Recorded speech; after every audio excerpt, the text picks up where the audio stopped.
makna sholawat, hakikat sholawat, keistimewaan sholawat, keutamaan sholawat, dan keajaiban sholawat.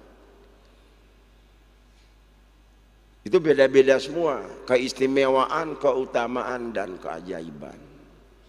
Baik, namanya mengaji, kita bicaranya agak rinci. Ikhwatal iman,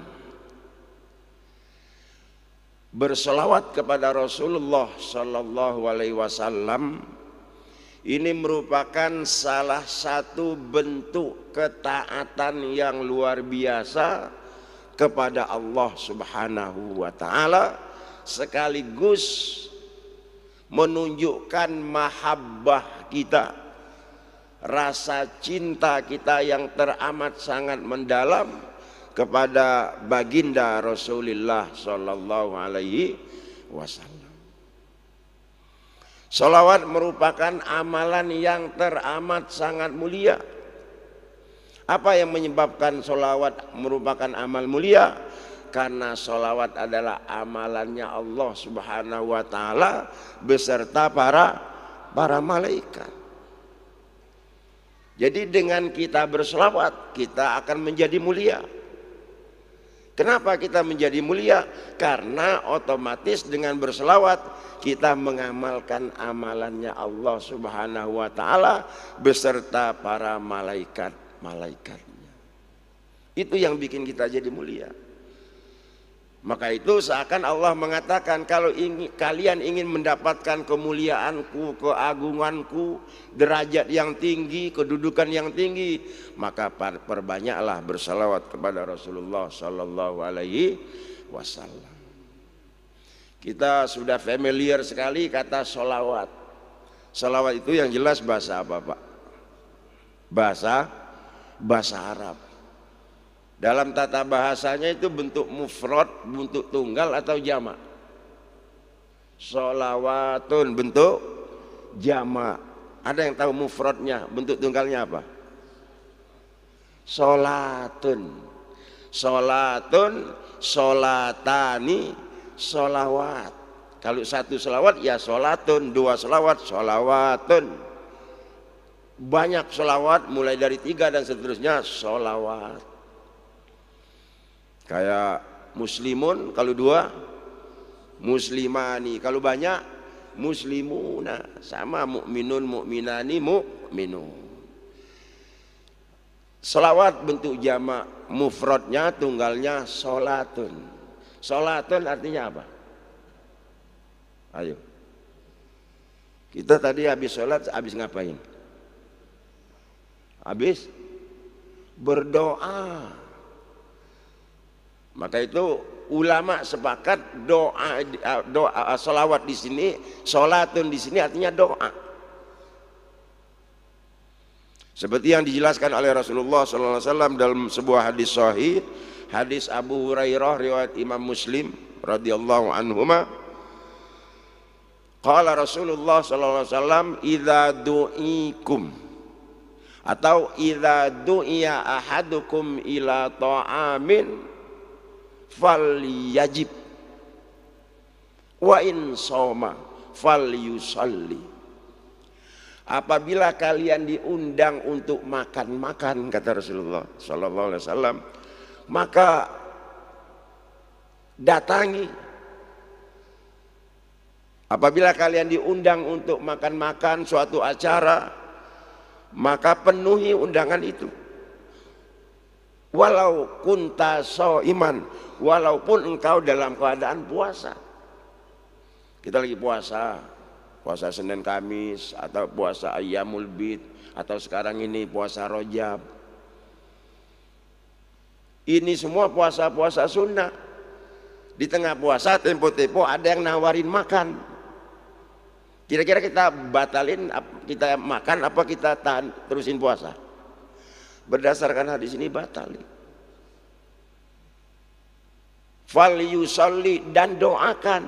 Doakan siapa? Orang yang memberi makan.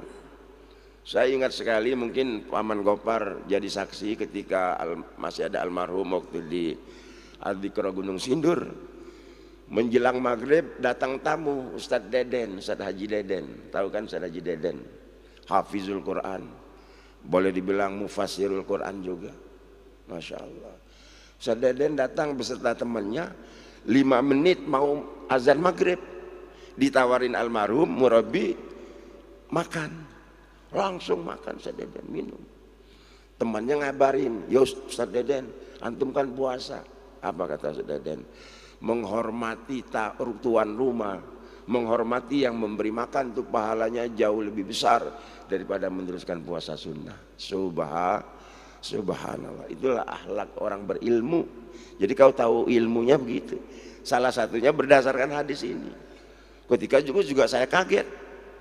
Dan saya pertama dapat hadis ini juga dari beliau. Beliau hafal. Saya sampaikan lagi, ini hadisnya. Dan di situ dapat 2 pahala. Pahala puasa walaupun sudah dibatalkan, dan pahala menyenangkan, menggembirakan orang yang menjamu kita. Insyaallah Islam gampang sekali, mudah. Islam itu indah sekali, nggak kaku. Ketika itu karena ilmu saya belum dapat kaget. Itulah istilahnya tong kosong nyaring bunyinya. Orang itu kalau semakin bertambah ilmu semakin merunduk. Ketika itu kaget saya. Oh ternyata ada hadis, malah pahalanya double, pahala puasa tetap dan pahala menggembirakan. Yang saya ambil di sini dari hadis ini adalah kata-kata yusolli, fal yusolli atau fasolli, maka doakan. Ini hadis ini menunjukkan bahwa sholatun di sini artinya doa. Itu arti sholatun atau sholawat secara bahasa doa. Sekarang apa iya sholawat itu artinya berdoa? Secara bahasa iya berdoa. Kalau memang sholawat artinya berdoa, kan sholawat itu ada berapa macam? Siapa saja yang bersolawat? Nah, untuk membahas itu mari kita tadabburi firman Allah Subhanahu wa taala surah Al-Ahzab ayat 56. A'udzubillahi minasyaitonirrajim. Bismillahirrahmanirrahim. Silakan. Ini ayat masyhur, sering kita dengar dan sering kita ucapkan dan sering diucapkan oleh para khatib. Al-Ahzab 56. Al-Ahzab 56. Silakan. Haji Wan, tafadhol, silakan baca. Ketemu? Siapa yang sudah ketemu? Tafadhol.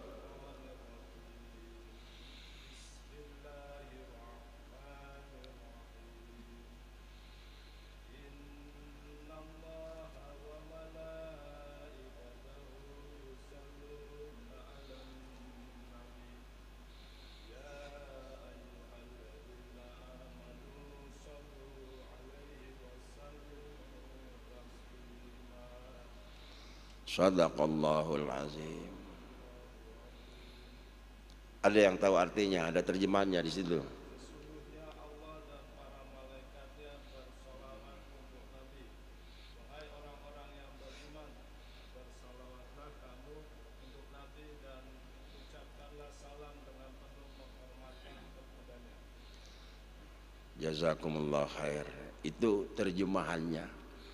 Jadi untuk memahami maksud sholawat secara syar'i, maksud sholawat menurut agama Islam secara istilah, lebih tepatnya mentadaburi ayat ini. Kita pahami perkata dari ayat ini sesuai saya menyampaikan penjelasan ulama tafsir terhadap maksud ayat 56 dari surah Al-Ahzab ini. Innallaha wa malaikatahu yusalluna 'alan nabi ya ayyuhalladzina amanu sallu 'alaihi wa sallimu taslima. Ini satu ayat terdiri dari 2 kalimat. Kalimat pertama, innallaha wa malaikatahu yusholluna 'alan nabi. Sesungguhnya Allah Subhanahu wa taala beserta seluruh malaikatnya berselawat kepada Nabi. Ini kalimat khobar namanya. Kalimat statement, pernyataan, pemberitahuan dari Allah Subhanahu wa taala. Kalimat yang keduanya, ya ayyuhalladzina amanu shollu alaihi wasallimu taslima. Ini namanya kalimat perintah. Letaknya di mana? Shollu, wahai orang-orang yang beriman, berselawatlah kepada Nabi. Nah, kita bahas satu-satu. Ayat ini diawali dengan huruf inna, yang artinya sesungguhnya. Dalam tata bahasa Arab, inna di sini adalah harfu taukid, huruf stressing, huruf yang dipergunakan untuk menyatakan bahwa statement kalimat yang datang setelah inna adalah kalimat yang teramat istimewa, yang teramat dahsyat pengaruhnya. Innallaha, sesungguhnya Allah Subhanahu wa taala. Ulama tafsir membahasnya per kata. Kenapa di sini Allah mengatakan innallaha? Allah langsung menyebut zatnya. Kenapa Allah tidak mengatakan ini sesungguhnya aku? Nah, ini ada rahasianya. Allah langsung menyebut zatnya. Kata ulama tafsir ini apa namanya? Ikraman li nabiyina Muhammadin sallallahu alaihi wasallam, untuk memuliakan Nabi Muhammad sallallahu alaihi wasallam. Wa malaikatahu, dan seluruh malaikat-malaikat Allah. Menurut ulama jumlah malaikat itu tak terbatas, saking banyak. Malaikah bentuk tunggal atau jamak? Jamak. Bentuk tunggalnya apa? Malak. Jadi malaikat itu bentuk jamak, para malaikat, malaikat. Kalau malaikatnya cuma satu apa? Malakun. Kalau malaikatnya dua, malakani. Nah, ini ngaji begini ya. Kapan kita pernah mendengar kata-kata malakani? Kapan coba? Kalau berasal dari kampung, kita ini orang kampung kebanyakan, pendatang, NU maksud saya. Itu sering mendengar kata malakani. Kapan dengar kata malakani? Saat kapan? Waktu nalkinin mayit. Saya dulu almarhumah ibu saya, almarhum bapak saya talkinin semua. Itu ada kata-kata begini, ila ya fulan, kalau dalam kitabnya begitu ya. Tapi kalau kita ngerti bahasa Arab langsung aja sebut nama bapak kita. Ya Haji Yazid bin Haji Rahim. Ila ja'akal malakani. Wahai bapakku Haji Yazid bin Haji Rahim, apabila datang kepadamu dua malaikat, gitu itu talqin itu malakani. Bentuk musannanya malakani.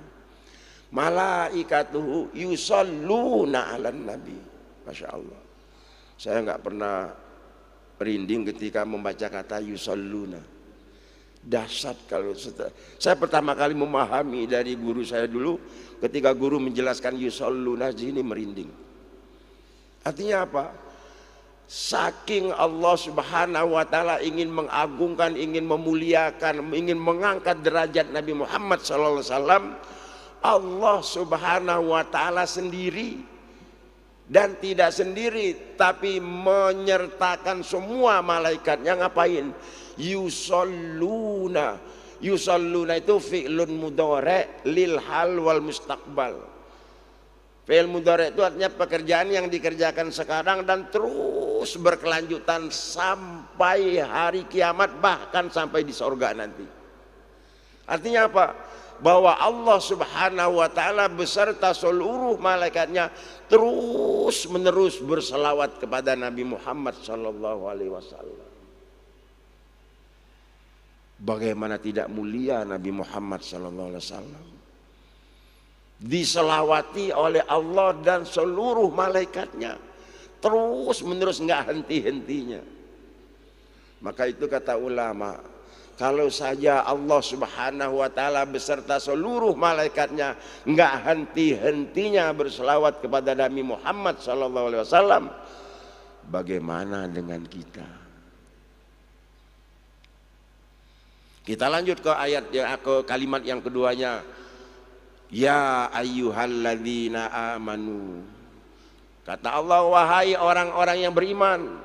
Yang diajak ngomong di sini, yang diajak Allah ngomong di sini adalah orang-orang beriman. Di Al-Quran kita sering mendapatkan al-mukhatabnya kadang-kadang manusia, kadang-kadang orang beriman. Kalau mengajak supaya manusia mengajak untuk menyembah Allah, biasanya ya ayuhan nasu ubudu rabbakum.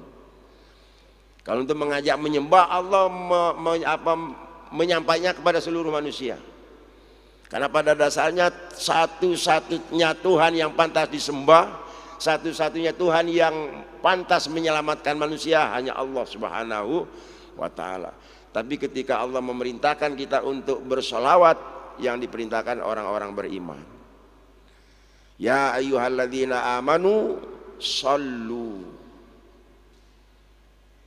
alaihi wasallimu taslima. Wahai orang-orang yang beriman, kata ahli tafsir, setelah Allah menyatakan bahwa dirinya beserta seluruh malaikat berselawat kepada Nabi Muhammad SAW, seakan Allah mengatakan begini, duhai seluruh manusia, khususnya Allah, orang-orang yang beriman, kalau kalian ingin mendapatkan kemuliaan, kalau kalian ingin mendapatkan keistimewaan, derajat yang tinggi dan lain sebagainya, maka caranya berselawatlah kepada Muhammad sallallahu alaihi wasallam.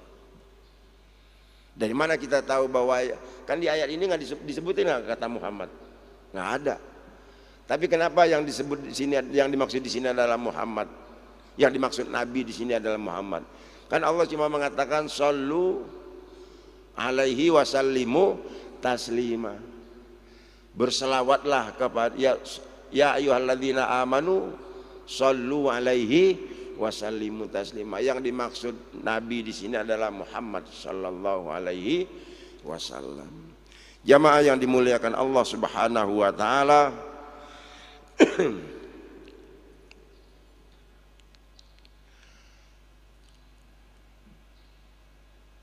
Lanjut kita ke makna sholawat.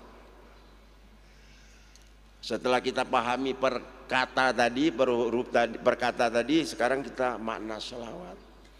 Makna sholawat itu tergantung siapa yang bersolawat. Di ayat 56 surah Al-Ahzab tadi yang bersolawat ada berapa? Saya udah begini nih. Ini jumlah sholawat, nggak ada macam-macam. Ya, coba kita hitung. Innallaha. Pertama siapa yang bersalawat? Allah. Allah bersalawat kepada siapa? Di ayat ini kepada Nabi Muhammad SAW. Dan Allah juga bersalawat kepada manusia. Tapi di ayat lain itu. Pertama yang bersalawat Allah. Yang kedua malaikat. Yang ketiga orang-orang beriman, umat Nabi Muhammad sallallahu alaihi wasallam. Nah, makna sholawat itu tergantung siapa yang berselawat.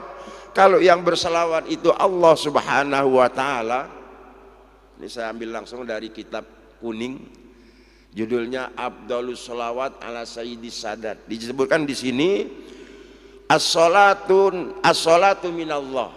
Maksud sholawat dari Allah kepada Nabi Muhammad sallallahu alaihi wasallam adalah bimakna tsana wa tasyrib wa takrim. Jadi ketika Allah Subhanahu wa taala berselawat kepada Nabi Muhammad sallallahu alaihi wasallam, bukan berarti Allah Subhanahu wa taala mendoakan Nabi Muhammad. Walaupun secara bahasa selawat artinya doa. Tapi saya ulangi lagi, bahwa ketika Allah Subhanahu wa taala berselawat kepada Nabi Muhammad sallallahu alaihi wasallam, bukan berarti Allah mendoakan Nabi Muhammad. Kalau Allah mendoakan Nabi Muhammad, Allah berdoa kepada siapa coba? Orang Allah sendiri yang mempunyai hak prerogatif untuk mengabulkan doa. Jadi nggak masuk akal kalau dikatakan salawat Allah kepada Nabi Muhammad sebagai doa. Tapi itulah perlunya penjelasan dari ulama tafsir. Kata ulama tafsir, ketika Allah Subhanahu wa taala berselawat kepada Nabi Muhammad sallallahu alaihi wasallam, saat itu Allah Subhanahu wa taala sedang memuji, sedang memuliakan, sedang mengagungkan Nabi Muhammad sallallahu alaihi wasallam. Kita lanjutkan. Melanjut apa nama? Wa ila'i darajatihi wa raf'a manazalihi, dan meninggikan, mengangkat, mengagungkan Nabi Muhammad SAW bainal malail a'la, di tengah-tengah halayak ramai, di tengah-tengah para malaikat. Allah Subhanahu wa taala memuji, mengagungkan, membangga-banggakan Nabi Muhammad SAW di tengah-tengah halayak ramai. Siapa mereka? Al malaika wa jami al makhluqat, di tengah seluruh malaikatnya dan di seluruh manusia, di tengah seluruh manusia. Makanya Nabi Muhammad SAW sampai detik ini dan sampai hari kiamat, bahkan sampai nanti kita sudah di sorga, kita Nabi Muhammad SAW namanya tetap mulia. Subhanallah. Yang dahsyatnya kata ulama, ketika Allah Subhanahu wa taala berselawat kepada Nabi Muhammad, kan Allah juga berselawat kepada manusia.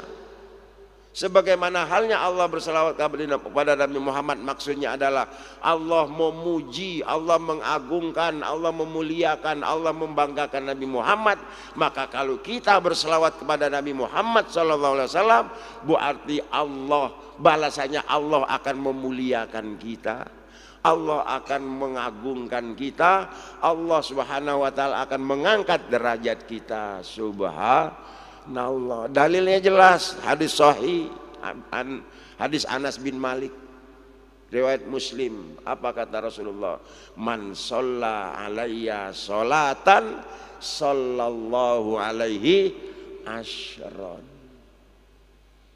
Ini otomatis hadis sahih yang mengucapkan Rasulullah. Apa kata Rasulullah? Barang siapa yang berselawat kepadaku, kepada Rasulullah sekali saja, maka balasannya Allah akan berselawat kepada dirinya 10 kali. Saya tanya sekarang, yang berselawat kepada kita siapa, Pak? Yang berselawat kepada kita siapa? Kalau kita berselawat kepada Nabi Muhammad SAW, yang berselawat kepada kita siapa? Allah.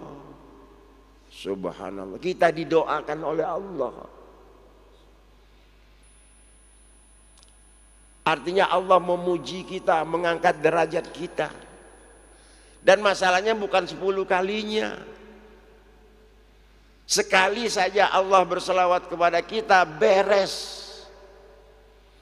Kata ulama, sekali selawat Allah kepada kita, itu nilainya mengalahkan semua kebaikan amal ibadah kita seumur hidup. Jadi kita beribadah seumur hidup, kalau boleh dikatakan terhitung sejak kita balik sampai wafat kita. Balik umur 15, mungkin umpama wafatnya umur 70 kurang 15 berapa? 55. Berarti ibadah dia selama 55 tahun itu dikalahkan oleh satu saja, selawat Allah Subhanahu wa taala kepada kita. Maka itu kenapa ulama rewel banget, semangat banget mengajak kita enggak istiqomah untuk memperbanyak selawat kepada Rasulullah sallallahu alaihi wasallam, karena begitu besarnya, begitu hebatnya faedah, keutamaan, keuntungan bagi umat Nabi Muhammad SAW yang istiqomah bersalawat. Itu salawat dari Allah kepada Nabi Muhammad, artinya as-sana wa tashrif wa takrim. Allah memuliakan, mengagungkan, mengangkat derajat Nabi Muhammad SAW. Sekarang as-salatu minal malaikah. Apa maksud salawat malaikat kepada Nabi Muhammad SAW? Wakila huwa ad-du'a wal istighfar. Maksud selawat malaikat kepada Nabi Muhammad SAW adalah ad-du'a wal istighfar. Malaikat mendoa, seluruh malaikat mendoakan Nabi Muhammad SAW agar apa? Agar Allah ampuni dosanya. Masya Allah.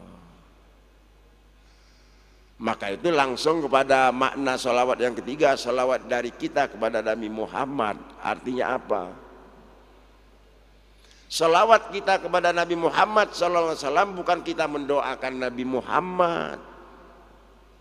Lucu sekali kalau kita manusia yang bergelumur dosa ini belum dijamin masuk surga, mendoakan makhluk Allah yang teramat sangat mulia, yang sudah dijamin masuk surga, yang maksum terjaga dari dosa.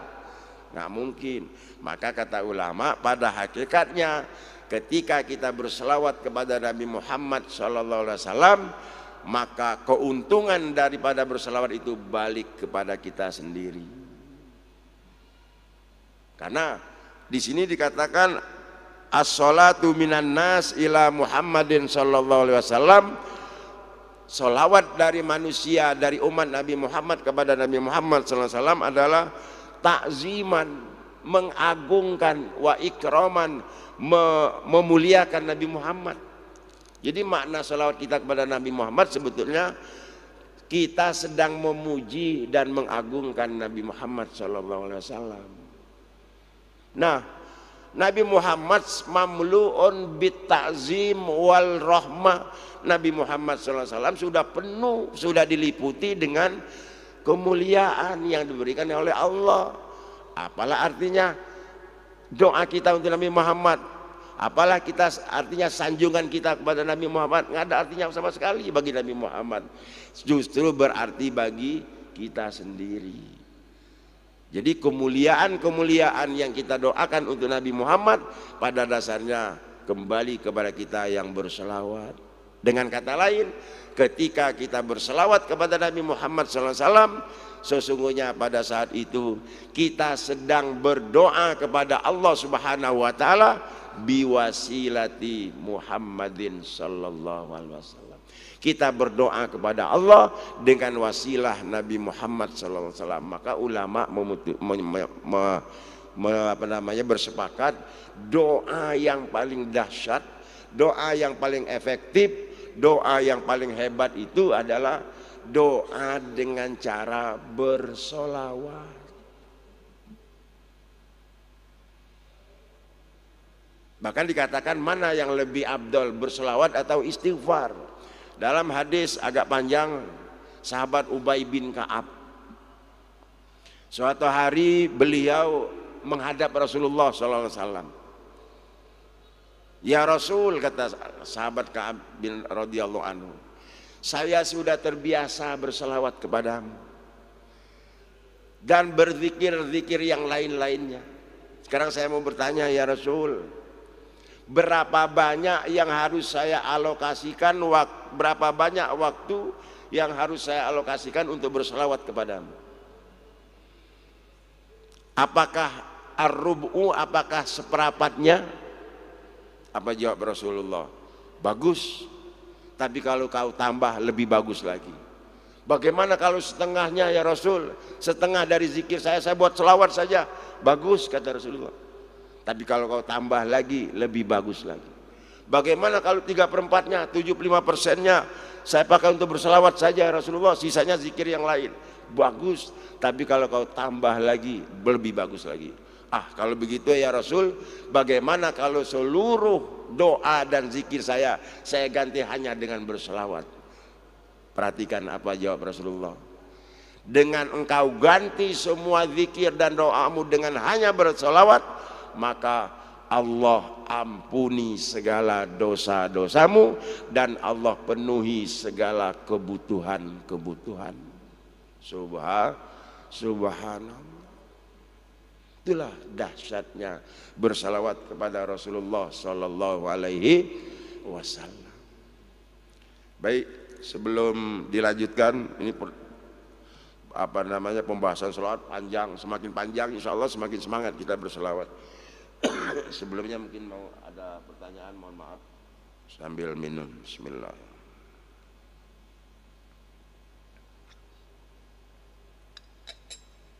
Ada yang mau bertanya? Mudah-mudahan yang belum bertanya berarti sudah paham. Alhamdulillah. Kalau saya ngisi pengajian di masjid-masjid lain atau di kantor-kantor banyak pertanyaannya. Seperti kalau di sini udah paham semua berarti. Seperti Ustaz, salawat itu bagusnya pakai Sayyidina apa enggak? Gitu ya. Tapi jamaah Zikro sudah tahu semua jawabannya. Alhamdulillah. Baik, setelah kita memahami sedikit tentang makna dan hakikat sholawat, jadi hakikat sholawat itu intinya balik ke kita sendiri. Keuntungan atau fadilah dari berselawat kembali ke kita sendiri. Saya jadi ingat, alhamdulillah. Dulu waktu di pesantren, kiai saya menjelaskan hakikat sholawat itu begini katanya. Beliau waktu itu pakai muk, zaman dulu pakai muk. Jadi ini ada gelas penuh dengan air. Kalau gelas yang sudah penuh dengan air ini kita isi air lagi, apa yang terjadi? Airnya tumpah, luber. Kalau bahasa Palembangnya meloeh. Ketika dia tumpah, luber, kira-kira mengenai siapa? Mengenai benda yang terdekat dengan air ini, dengan gelas ini. Siapa? Kita sendiri. Begitu juga Nabi Muhammad SAW. Nabi Muhammad SAW itu sudah mamlu'un birrahmah, sudah penuh dengan kasih sayang Allah. Allah sendiri yang memberi. Maka apalah kita ini memberi kasih sayang kepada Nabi Muhammad. Pada hakikatnya kita ketika kita berselawat, saat itu kita sedang ingin memuliakan diri kita melalui Nabi Muhammad SAW. Baik, kita sepakat sampai sholat isyraq kan ya. Sekarang ini kalau nggak salah terbit matahari jam 5.46 ya. 49. Nah itu terbit matahari kan. Nggak boleh langsung sholat. Sholatnya saya ingat dulu almarhum murabbi 15 menit setelah terbit matahari. 49 ditambah 15 berapa? Berarti jam 6 lewat 4 nanti baru kita sholat. Masih banyak waktu kita, masih sekitar seperempat jam. Lanjut kita kepada keistimewaan sholawat. Setelah keistimewaan, keutamaan, dan setelah itu keajaiban. Kayaknya sekarang sampai keistimewaan saja itu pun cuma 1-2 gitu. Dikatakan keistimewaan, dia tidak hanya dimiliki oleh dia sendiri, nggak dimiliki oleh yang lain. Salah satu keistimewaan sholawat adalah satu-satunya ibadah. Kalau dikatakan satu-satunya ibadah, berarti ibadah lain nggak memilikinya, nggak dimiliki oleh ibadah lain. Satu-satunya ibadah di mana Allah Subhanahu wa Ta'ala di samping memerintahkan hambanya untuk berselawat kepada Nabi Muhammad SAW, Allah juga ikut mengerjakannya. Allah juga mencontohkan, Allah dulu yang memulainya, Allah dulu yang mencontohkannya. Tidak demikian halnya dengan ibadah-ibadah lain. Coba ketika Allah nyuruh kita sholat yang 5 waktu dan sholat sunnah, Allah sholat enggak? Kan enggak. Ketika Allah nyuruh kita puasa, Allah puasa enggak? Allah nyuruh kita haji umroh, zakat, Allah puasa haji umroh enggak? Enggak. Tapi hanya berselawat. Ketika Allah Subhanahu wa Ta'ala menyuruh kita berselawat, Allah terlebih dahulu yang berselawat. Allah ikut berselawat. Maka itu di muqaddimah tadi saya sampaikan, kenapa selawat merupakan ibadah yang teramat sangat mulia? Karena salat merupakan satu-satunya amalan Allah Subhanahu wa Ta'ala. Dengan kita berselawat, kita mengerjakan amalan Allah. Kita kalau mengerjakan kerjaan orang yang mulia, manusia yang mulia, terhormat, Presiden senang bersepeda, kita bersepeda, ada rasa senang kan secara psikologis, nyontoh presiden. Lah ini yang kita contoh siapa? Amalnya Allah Subhanahu wa Ta'ala. Keistimewaan yang kedua dari berselawat adalah solawat satu-satunya ibadah yang pasti diterima tanpa syarat apapun. Sudahlah gampang, sederhana. Saya kasih gampang dan sederhana, saya kasih tanda petik. Gampang, sederhana, ringan kalau diniatkan. Kalau nggak diniatkan berat, sungguh sangat berat. Indikasi ciri orang yang sungguh-sungguh berselawat apa? Selawat di sini maksudnya selawat di luar sholat. Dia mengalokasikan waktu khusus untuk berselawat, rutin, bukrotau wa asila, rutin pagi dan sore sesuai perintah Allah. Ya ayyuhalladzina amanu dzkurullaha dzikran katsira, wahai orang-orang beriman, berzikirlah kepada Allah pagi dan sore dengan zikir yang sebanyak-banyaknya. Wasabbihuhu bukrotau wa asila, dan bertasbihlah kepada Allah pagi dan sore. Dan salah satu bentuk tasbih kita kepada Allah dengan cara berselawat. Dari ayat ini diantaranya dua kesimpulan, dua yang bisa kita ambil kesimpulan, bahwa Allah memerintahkan kepada kita untuk berzikir yang sebanyak-banyaknya. Yang kedua, kapan saja, setiap saat, pagi dan sore itu lambang saja. Karena ada kan, kalau Allah nyuruhnya sebanyak-banyaknya, ada nggak dalil Quran dan hadis yang menyuruh kita bersolawat 1000 kali, 4000 kali? Ada nggak? Di Quran hadis nggak ada. Tapi apakah itu salah? Nggak salah. 4000, 5000, kalau selawat nariyah itu yang paling terkenal dianjurkan berapa kali, Paman? 4444 kali. Lancar jawabnya, udah ngamalin. Amin ya robbal alamin. Nggak salah. Kenapa? Patokannya firman Allah yang tadi, berzikirlah sebanyak-banyaknya.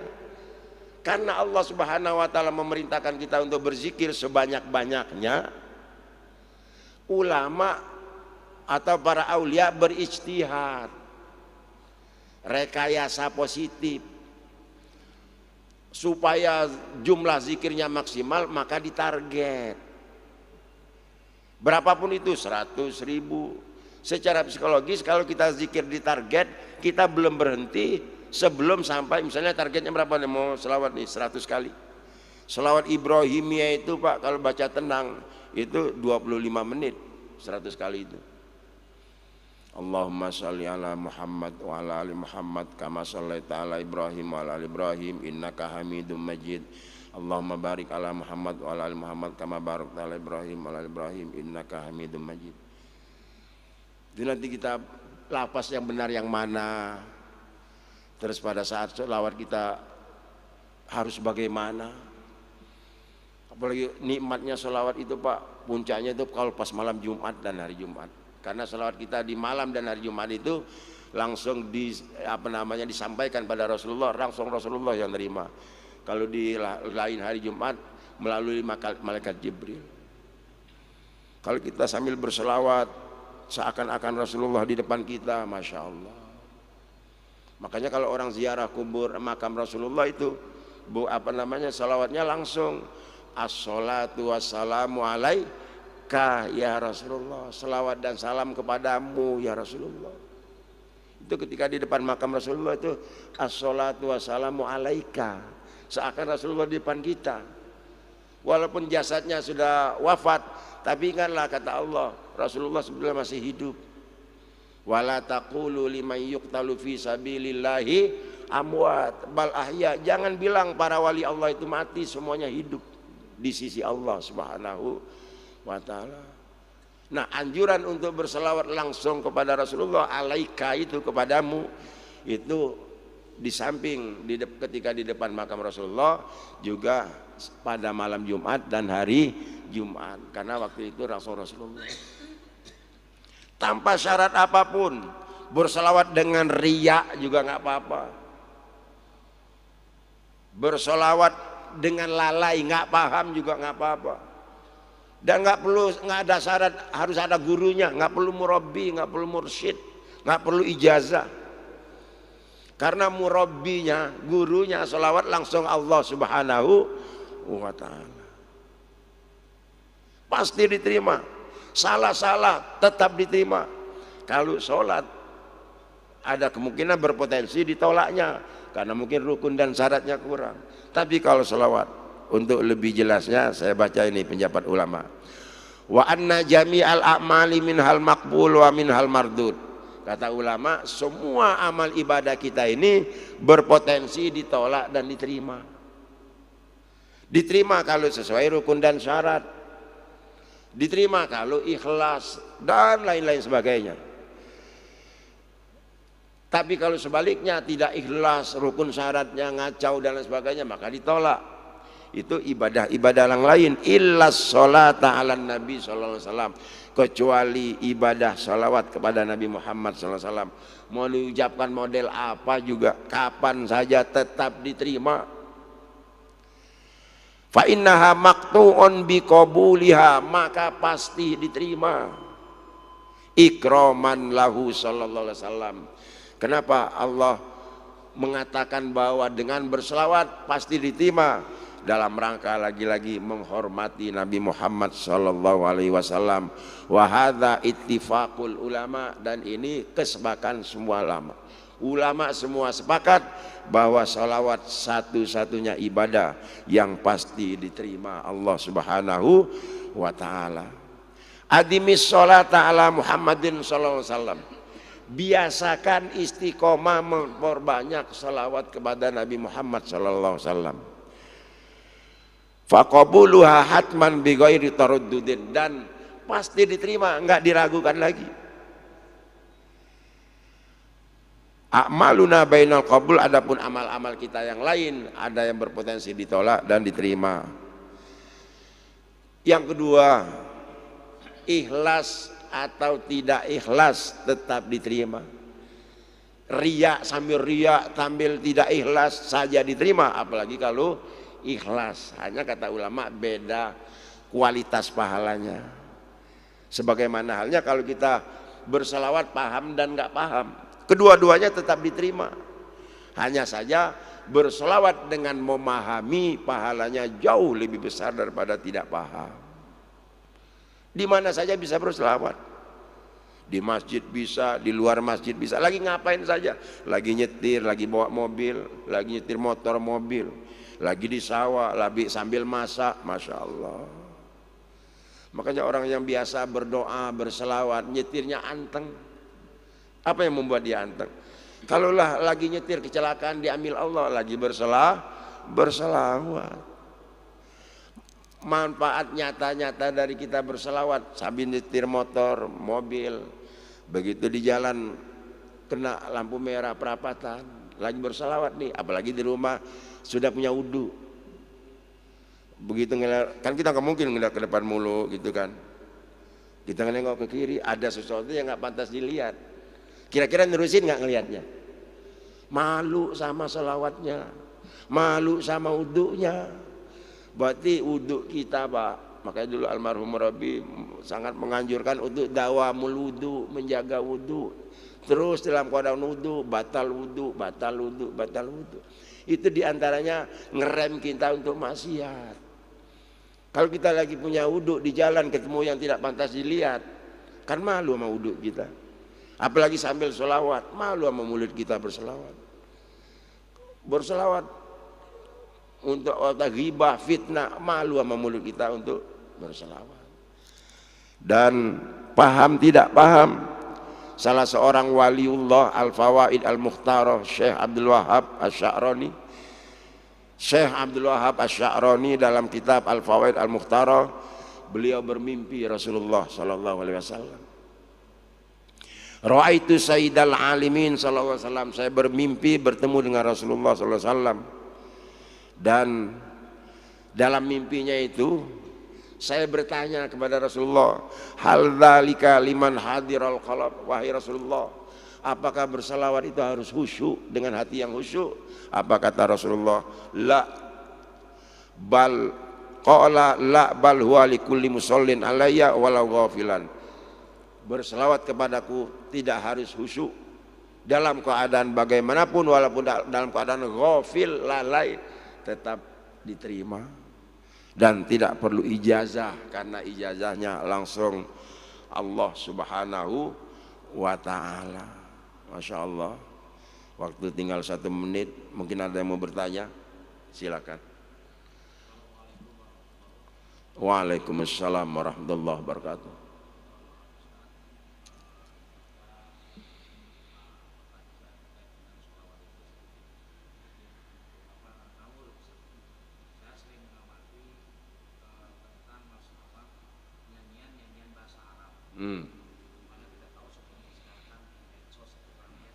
Betul. Ada syair-syair berbahasa Arab yang tentunya kita orang awam tidak mengerti kan. Tetapi karena di Ramadan enak didengar, seringkali kita ingin mengikutinya. Nah, kemudian kita tidak pernah tahu sumber daripada syair-syair tersebut, apakah datangnya dari kaum muslimin ataukah juga dari gereja. Naudzubillah, ya. Pertanyaan saya adalah bagaimana cara kita membedakan antara sholawat dan bukan sholawat. Iya. Terima kasih. Assalamualaikum warahmatullahi wabarakatuh. Waalaikumsalam warahmatullahi wabarakatuh. Pertanyaannya sudah jauh ke depan. Cakep sekali pertanyaannya. Pikirannya sudah ke depan. Itu masuk dalam bab selanjutnya. Apa namanya? Itu kaitannya dengan pembagian sholawat. Sholawat itu dari segi datangnya kepada kita itu ada 2 macam. Jadi menjawabnya itu langsung ke sebagian materi yang ini biar kena. Ada yang namanya sholawat ma'thurah. Sholawat ma'thurah itu sholawat yang datangnya, jadi pada dasarnya apapun bacaan sholawatnya, mau sholawat Ibrahimiyah, sholawat Jibril, sholawat Nariyah, sholawat Munjiat, sholawat Tibil Qulub, sholawat Fatih, semuanya dari Rasulullah SAW. Bedanya ada yang datangnya ke kita melalui periwayatan para ahli hadis. Jadi Rasulullah SAW mengajarkan kepada para sahabat menyampaikan ke sahabat yang lain menyampaikan kepada tabi'in, terus pada kita semua nyampe. Dan satu-satunya sholawat ma'thurah yang datangnya kepada kita melalui periwayatan para ahli hadis adalah sholawat Ibrahimiyah yang kita baca saat tasyahud akhir. Maka itu ulama mengatakan afdhalus sholawat as-sholatul Ibrahimiyah. Sholawat yang paling utama adalah sholawat Ibrahimiyah, dilihat dari segi datangnya ke kita. Yang kedua sholawat ghairu ma'thurah, sholawat yang dari Rasulullah SAW juga datangnya ke kita bukan melalui periwayatan para hadis, tapi melalui mimpi para aulia. Jadi sholawat Nariyah, sholawat Munjiat, sholawat Fatih, itu semua itu adalah sholawat yang sumbernya dari Rasulullah SAW, tapi datangnya ke kita melalui para aulia. Apa kita mesti percaya? Harus percaya. Kita berbaik sangka, nggak mungkin para aulia itu mempertaruhkan dirinya untuk terus mengalir ke dosa ke dirinya gara-gara menyampaikan berbohong bahwa ini dari Rasulullah padahal bukan dari Rasulullah. Nggak mungkin. Logikanya nggak mungkin dia disebut wali Allah kalau dia nggak jujur. Disebut wali Allah karena jujur. Dan kita harus ada perintah dari Rasulullah untuk mengikuti apa yang diperintahkan oleh para wali dan ulama. Al ulama warathatul anbiya. Kata Rasulullah, alaikum bisunnati wa sunnati khulafai rasyidin. Ikuti aku dan ikuti sahabat. Dan apa yang disampaikan sahabat kepada tabi'in dan kepada ulama. Nah, kembali ke pertanyaan tadi, bagaimana kita membedakan ini sholawat atau bukan? Cirinya paling gampang, asal ada kata Allah dan Muhammad dan ada kata-kata yang bermakna sholawat, yakini saja itu sholawat. Tapi supaya lebih yakin, pahami dulu maknanya. Jangan mendengar ini bahasa Arab terus dilakukan kayak selawat dibilang selawat, jangan.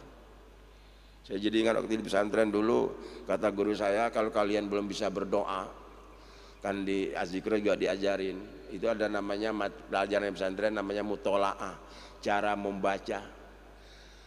Kalau dalam bahasa Inggrisnya reading gitu, latihan membaca. Itu mutola'ah, itu latihan membaca.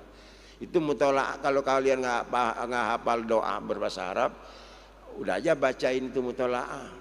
Karena Muhammadun na'iman fi firasyihi. Tapi namanya bohongin nggak boleh. Apa arti karena Muhammadun na'iman fi firasyihi? Suatu hari Muhammad tidur di atas ranjangnya, itu kan cerita. Yang penting Arab katanya, nggak boleh. Ini juga maksud saya, ketika kita mendengar itu jangan sampai mentang-mentang Arab langsung kita ikuti. Betul-betul itu benar pertanyaannya, hati-hati sekarang. Orang berselawat di gereja, lagu-lagu mentang-mentang itu dalam bahasa Arab dilakukan kayak selawat. Naudzubillah min dzalik. Kita terus, makanya di akhir zaman ini kata para ulama, para habaib, saya ingat tuh Habib almarhum Habib Munzir Al-Musawwa, di akhir zaman ini tidak ada amal yang paling bisa menyelamatkan kita kecuali istighfar dan sholawat. Tanya sholawat. Kenapa istighfar dan sholawat? Dan sholawat khususnya yang dijadikan andalan, dan itu menjadi warisan yang diwariskan oleh Allah Subhanahu wa Ta'ala kepada kita. Karena itu tadi, Allah sayang kepada hambanya, memberikan amal yang paling mudah dilakukan, mudah dan nggak ada syarat apapun. Insyaallah pengen kita banyak bicara ya. Ini baru bicara keistimewaan selawat, itu pun belum selesai. Ada yang lebih prinsipil lagi. Maaf nih sedikit aja waktu ini, karena ini prinsipil banget ya, keistimewaan dari selawat. Kalau baca keutamaan dan keajaiban nggak bisa sekarang. Keutamaan dari selawat yang tidak kalah prinsipilnya, ini paling 3 menit. Selawat itu konsensus tauhid. Kenapa saya sampaikan? Karena ketika kita selawat dan mengerti maknanya yang sekarang ini, pahalanya besar kata ulama. Apa maksud selawat konsensus tauhid? Kita tahu Pak, kedatangan kenabian Nabi Muhammad SAW itu setelah kenabian Nabi Isa alaihissalam. Pendek cerita, umat Nabi Isa alaihissalam dalam memuji Nabi Isa kebablasan, sampai melakukan hal yang fatal, yaitu sampai menuhankan Nabi Isa. Nah, dengan kita berselawat Allahumma sholli ala Muhammad minimal, ya Allah berikanlah kesejahteraan kepada Nabi Muhammad. Artinya apa kata ulama? Dengan kita mengatakan ya Allah berikanlah kesejahteraan kepada Nabi Muhammad, kita mengakui Allah adalah yang memberi. Sampai kapanpun Allah yang memberi, dan sampai kapanpun Nabi Muhammad yang diberi. Artinya seagung apapun, setinggi apapun kita memuliakan Nabi Muhammad, tetap saja kedudukan Nabi Muhammad sebagai yang diberi, sebagai hamba, sebagai Rasul, kedudukannya nggak bakal melampaui Allah Subhanahu wa Ta'ala. Jadi kita selamat dengan berselawat ini. Jadi intinya selawat menyelamatkan akidah kita dari keyakinan yang salah. Maka kata ulama, ketika kita Allahumma sholli ala Muhammad, dalam pikiran kata kita, ya Allah berikanlah kesejahteraan kepada Nabi Muhammad, engkau sebagai pemberi dan Nabi Muhammad sebagai hambamu, sebagai yang diberi, sebagai Rasul, bukan sebagai Tuhan. Ketika bersalawat dengan memaknai seperti itu, pahalanya Masya Allah sungguh teramat luar biasa. Mudah-mudahan kita semua diberikan Allah Subhanahu wa Ta'ala kesenangan, kenikmatan untuk terus istiqomah berselawat kepada Rasulullah SAW. Tujuan utamanya dalam rangka mentaati perintah Allah Subhanahu wa Ta'ala, karena Allah yang memerintahkan kita untuk berselawat, dan dalam rangka menunjukkan bukti cinta kita yang sesungguhnya kepada Rasulullah Sallallahu Alaihi Wasallam, sehingga itu mendatangkan kasih sayang Allah kepada kita, dan dengan kasih sayang Allah Subhanahu Wa Taala itulah kita dimasukkan ke surganya Jannatun Naim. Amin ya Rabbal Alamin. Kurang lebih mohon maaf kalau salah dari saya, benar dari Allah.